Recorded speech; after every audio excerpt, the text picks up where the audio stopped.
சிறகடிக்க ஆசை சீரியலில் அடுத்த வர எபிசோடில் நம்ம மனோஜ் இருந்துட்டு ஒரு வழியாக நியூ அக்கௌண்ட் வந்து ஓப்பன் பண்ணுறேன், அதனோட உங்களுடைய ஜாயினிங் கையெழுத்து வேணும் அப்படின்னு சொல்லிட்டு மனோஜ் இருந்துட்டு அண்ணாமலை கிட்ட திட்டம் போட்டு அந்த பேப்பரில் வந்து சைனை வாங்கிக்கிறாங்க.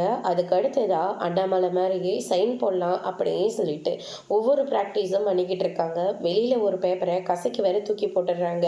முத்து எடுக்க போகிற சமயத்தில் செல்வம் இருந்துட்டு லாயரை பார்க்க போகணும் அப்படின்னு சொல்லிட்டு ஃபோன் பண்ணதுனால அதை அப்படியே டஸ்ட்பினில் போட்டுட்டு அங்கேருந்து கிளம்புறாங்க.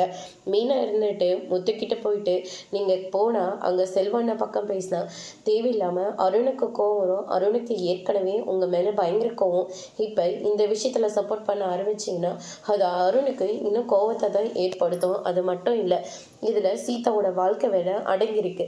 சொந்தத்துக்காக பார்த்தா நட்பை இழக்க வேண்டியதாக இருக்கும். செல்வம் எனக்கு எத்தனை வருஷம் பழக்கணும் உனக்கே நல்லா தெரியும் தானே அப்படின்ற மாதிரி சொல்கிறாங்க.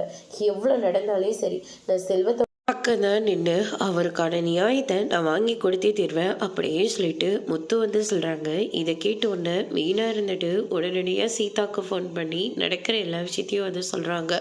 உங்கள் மாமா ஏதாவது பேசினா நீ எதுவும் தப்பாக எடுத்துக்காத அப்படின்ற மாதிரி சொல்கிறாங்க. நான் எப்படிக்கா மாமாவை போய் தப்பாக எடுத்துக்க போகிறேன், எனக்கு அருண் என்ன பண்ணுவாருன்னு நினச்சாதான் ரொம்ப பயமாக இருக்குது அப்படியே சொல்லிட்டு சீதா ஒரு பக்கம் சொல்லிக்கிட்டு இருக்காங்க.